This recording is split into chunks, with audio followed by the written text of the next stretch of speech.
The mental impurity resulting from craving is grasping, upadana, of which there are four kinds. 1. Kamupadana, grasping onto sensuality. As a consequence of craving, the mind firmly attaches to desired objects. When one acquires a desired object, one attaches to it because one wishes for further gratification, and because one fears separation. Attachment arises when a person experiences a moment of gratification and then wishes to repeat the experience, or else when desired objects do not provide gratification, loss or disappointment may then lead to greater fixation and longing. Although objects of desire do not truly belong to people, they try to persuade themselves that in some way they do possess them. The minds of ordinary people are therefore constantly tangled up with desirable objects, and it is difficult for them to reach objectivity, security and freedom. 2. Ditthupādana, grasping onto views. The desire for something to exist or to be eradicated produces biased views and beliefs, which correspond to people's desires. The search for gratification leads people to grasp onto teachings, theories, philosophical doctrines, etc., that serve and minister to their desire. When people attach to a view, then they appropriate it and identify with it. Apart from thinking and acting in accord with such a view, they feel personally threatened whenever they encounter an opposing view. They feel this opposing view may diminish, weaken or destroy their self in some way, and they therefore feel the need to defend their cherished view in order to maintain dignity. This reaction produces conflict, narrow-mindedness and obstructed wisdom. They are unable to truly benefit from new ideas and teachings, and they are unable to advance their knowledge in an optimal way. 3. Silabbatupadana, grasping onto moral precepts and religious practices.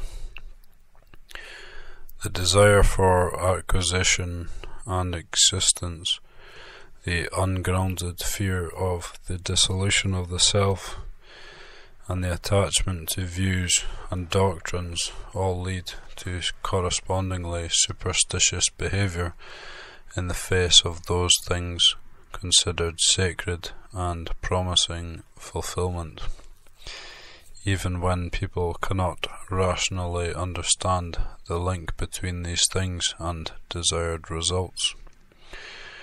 The firm belief in a self manifests externally as an unyielding attachment to behavior, rules, practices, customs, traditions, religious ceremonies and established institutions, without an awareness of their meaning, objectives and value. As a consequence, human beings create such rules, customs, etc. to limit and confine themselves. They end up becoming narrow-minded and obstinate, and they find it difficult to improve themselves and truly take advantage of what they experience. The following passage from the late Venerable Buddhadhasa Bhikkhu may clarify this attachment to rules and practices. When a person upholds a moral precept or follows a teaching without applying reasoned awareness, he simply assumes that this action possesses some kind of sacred power, which will naturally produce positive results. Such a person acts merely by following forms, customs, conventions, and scriptures passed down by society, without understanding their true meaning. Because he repeats these actions until they become a habit, attachment becomes more pronounced. This form of grasping varies from the second form, which is a grasping onto mistaken views and opinions. This third form is very hard to rectify. It is a grasping onto spiritual practices and their external manifestations. 4. Atta Wadu Padana, grasping onto the concept of self. The mistaken belief in a true substantial self is native to the unawakened mind. This belief is reinforced by linguistic conventions, which lead people to see things as distinct, solid entities. This belief in self, however, becomes a form of grasping when craving acts as a condition. With a desire for acquisition, a person attaches to the idea of a self, which will experience or own the desired object. With a desire for a state of existence, there is grasping onto a self that dwells in that state. With a desire for non-existence, there is grasping onto a self that perishes. The fear of extinction leads a person to struggle to consolidate the sense of self. These forms of desire are linked to the idea of possession or control. People believe that there is a self manipulating events in accord with desire, and because events occasionally do occur in accord with desire, they believe that they have mastery over things, but such control is limited and temporary.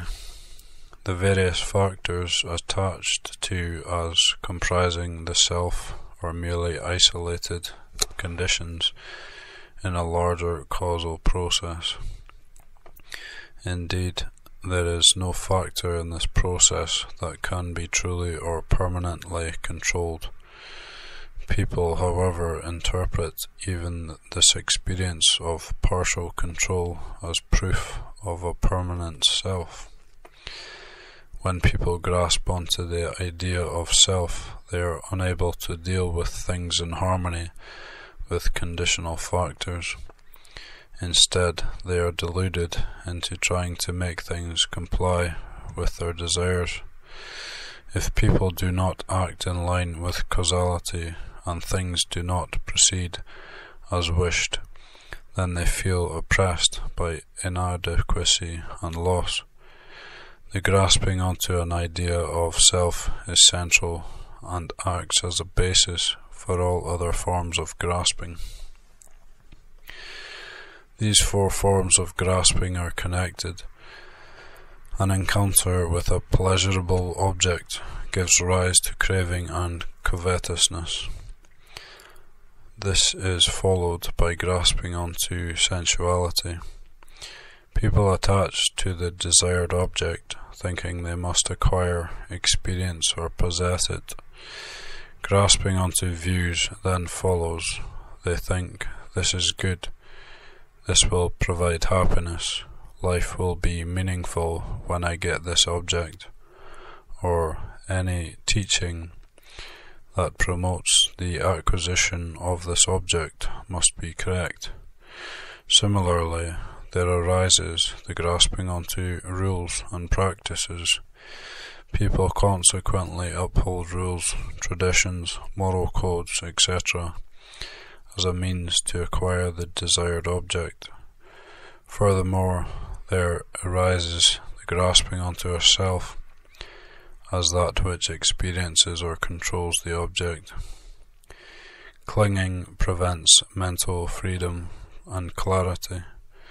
People subject to clinging are unable to think reasonably, interpret events accurately, make wise decisions, or act responsibly in relation to the law of cause and effect. Instead, they experience continual prejudice, limitation, conflict, and stress because they hold firm to such ideas as me and mine. Clinging to such ideas demands that things accord with desire, even though things must exist in line with causes and conditions, and are not subject to a person's will. Whenever things deviate from a desired outcome, people feel oppressed. When a cherished object is adversely affected by something, those who grasp onto it are similarly affected. The degree of impact or disturbance is proportional to the degree of attachment and identification.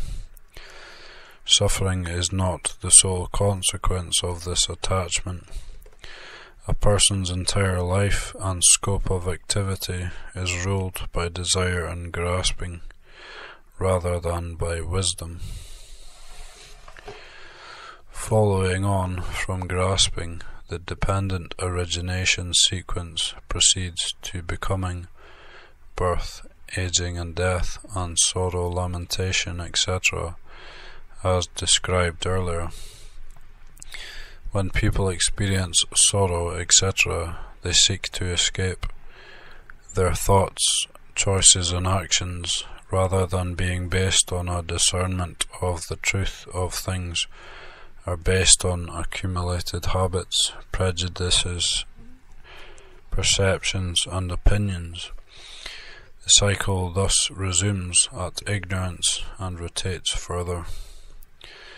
Although ignorance is a fundamental defilement of the mind and engenders other mental impurities, craving tends to be the catalyst and plays the more dominant role in external behavior.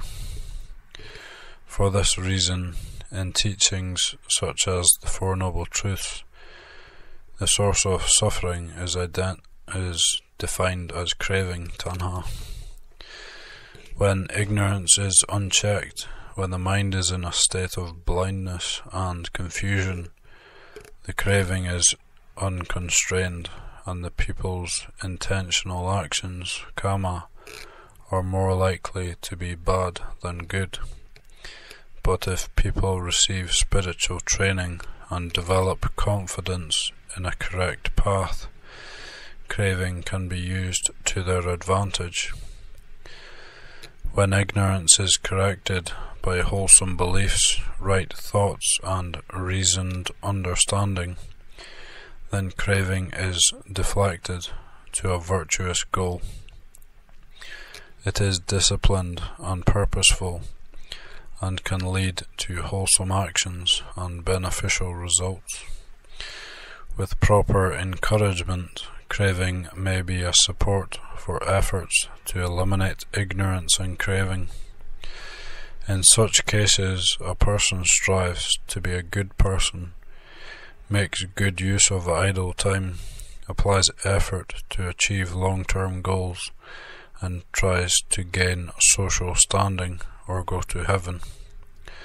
A good person and a bad person are both subject to suffering, but only the method of transforming ignorance and overcoming craving leads to freedom and true happiness.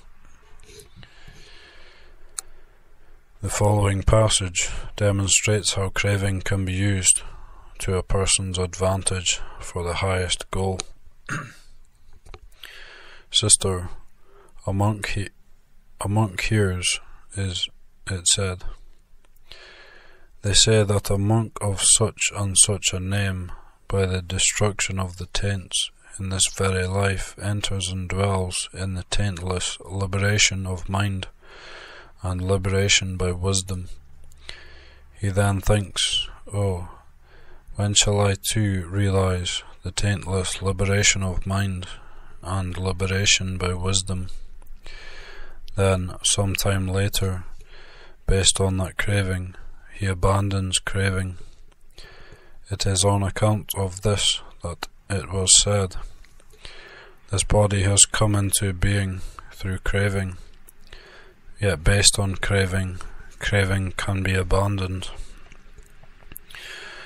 If there is no alternative but to choose between two forms of craving, one should choose a craving that leads to the good and acts as an impetus for constructive action. But if possible, one should refrain from both advantageous and destructive craving, and choose the way of wisdom, which is pure, unfettered, and free from suffering.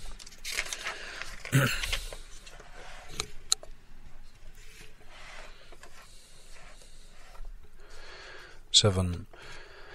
Dependent origination and the middle teaching.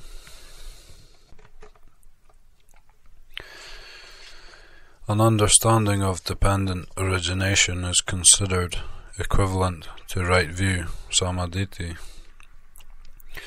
which is objective and unbiased. The teaching of dependent origination is an impartial teaching of truth, or a middle teaching. This teaching is differentiated from doctrines and views that are considered extreme.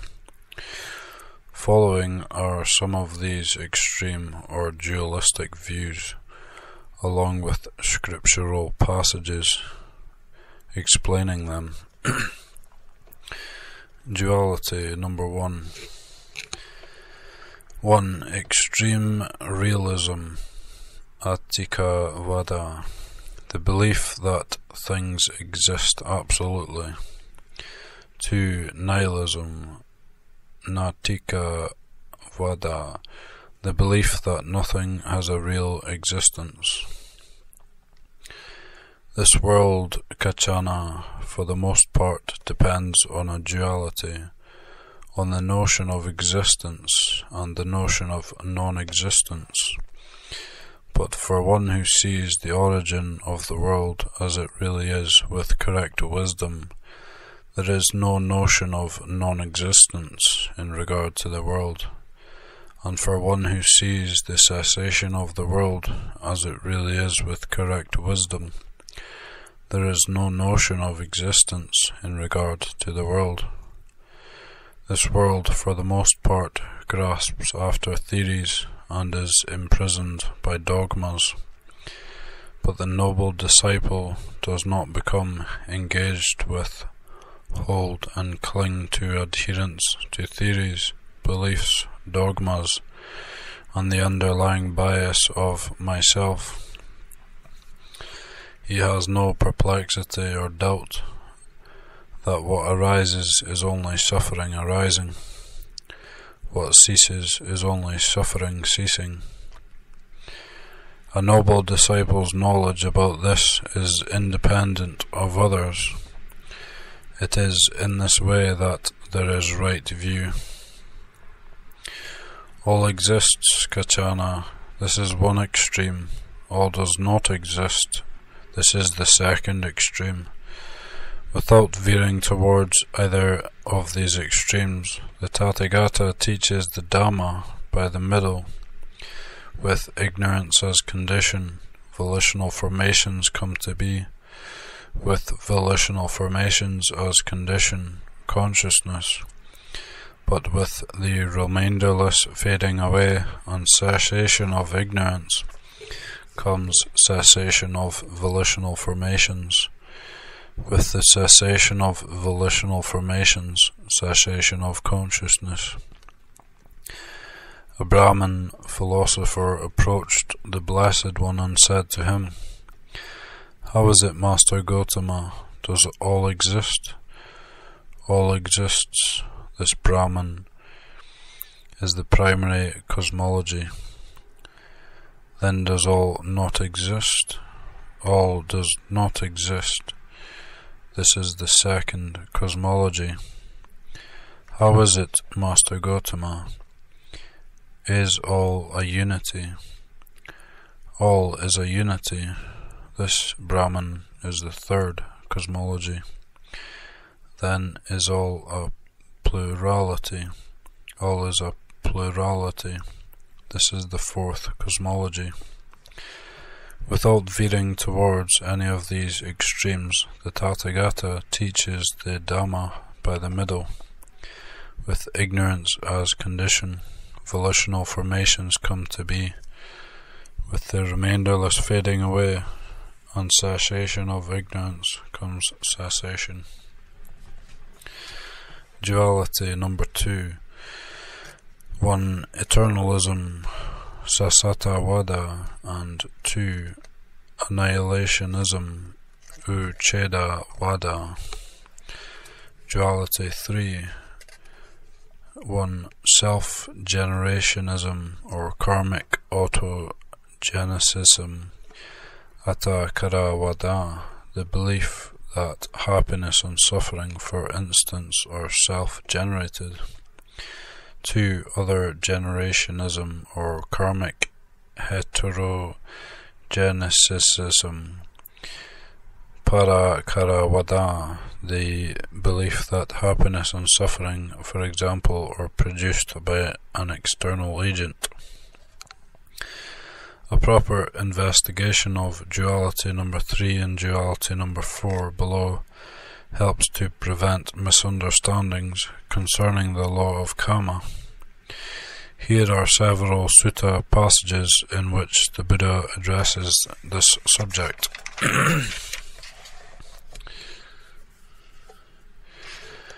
The naked ascetic Kassapa. How is it, Master Gautama? Is suffering created by oneself? The Buddha, not so, Kassapa.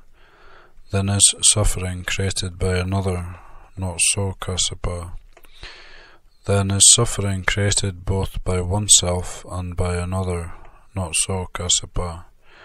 Then has suffering arisen randomly, being created neither by oneself nor by another? Not so, Kassapa.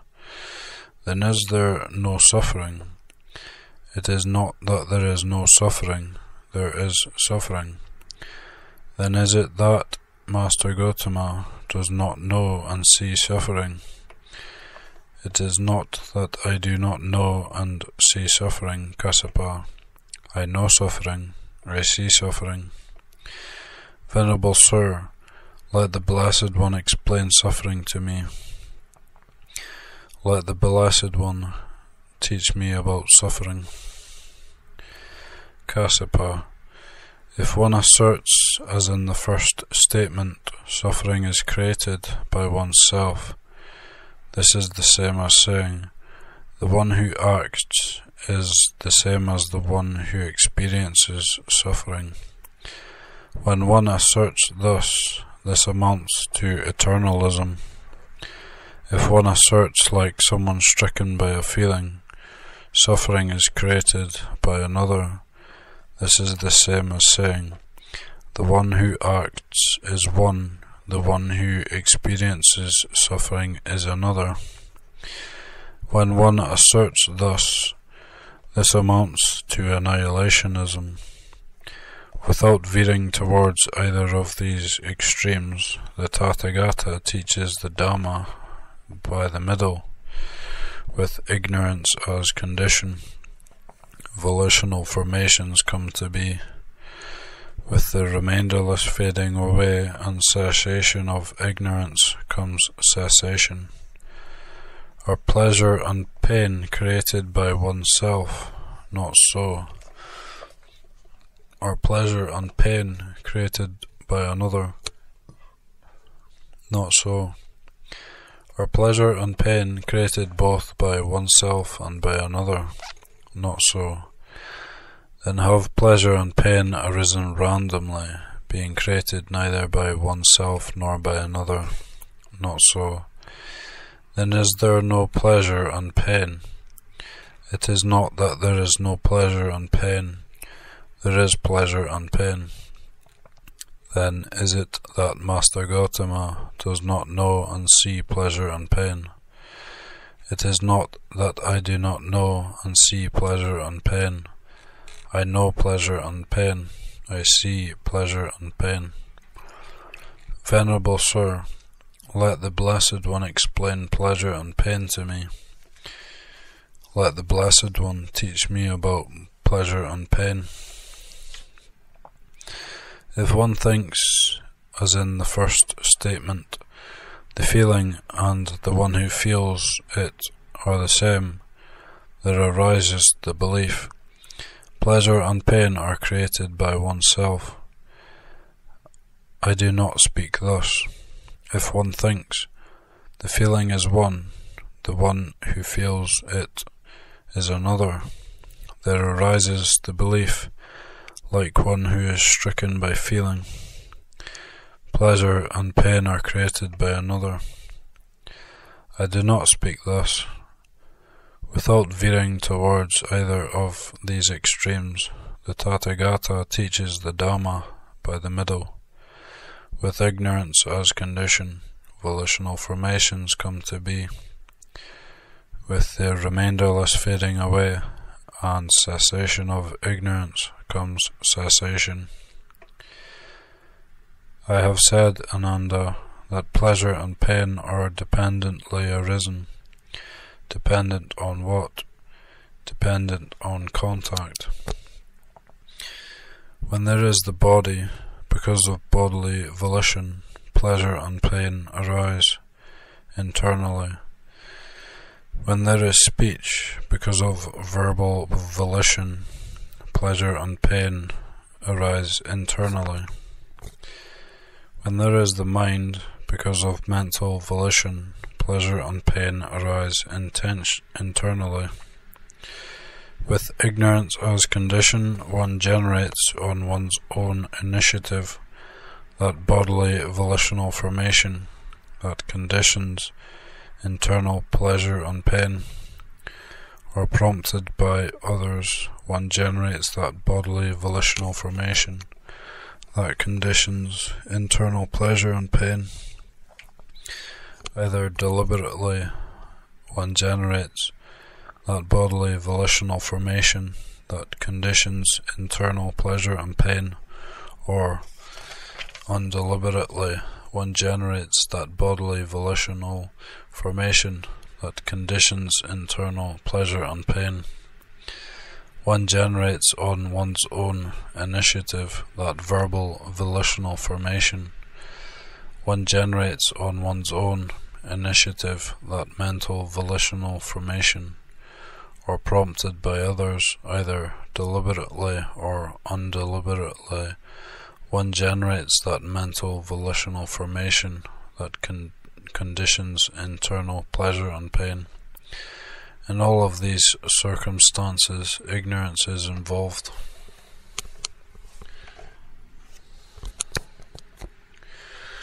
Duality number 4. 1. The extremist view of a self-identical soul, or the monistic view of subject-object unity. Kara ka veda kadi ekata wada. And 2. The extremist view of individual discontinuity, or the dualistic view of subject-object distinction. Kara kawe dakadi nan ata wada. How is it, Master Gautama? Is the one who acts the same as the one who experiences the result? The one who acts is the same as the one who experiences the result. This Brahman is one extreme. Then is one who acts one, and the one who experiences the result another. The one who acts is one, and the one who experiences the result is another. This is the second extreme. Without veering towards either of these extremes, the Tathagata teaches the Dhamma by the middle. With ignorance as condition, volitional formations come to be. With the remainderless fading away and cessation of ignorance comes cessation. Venerable Sir, what now is aging and death, and for whom is there this aging and death? Not a valid question, the Blessed One replied. Bhikkhu, whether one says, what now is aging and death, and for whom is there this aging and death, or whether one says, aging and death is one thing, the one for whom there is this aging and death is another. Both these assertions are identical in meaning.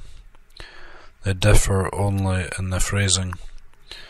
If there is the view, the life principle and the body are the same, there is no living of the holy life. And if there is this view, and if there is the view, the life principle is one thing, the body is another. There is no living of the holy life. Without veering towards either of these extremes, the Tathagata teaches the Dhamma by the middle. With birth as condition, aging and death comes to be.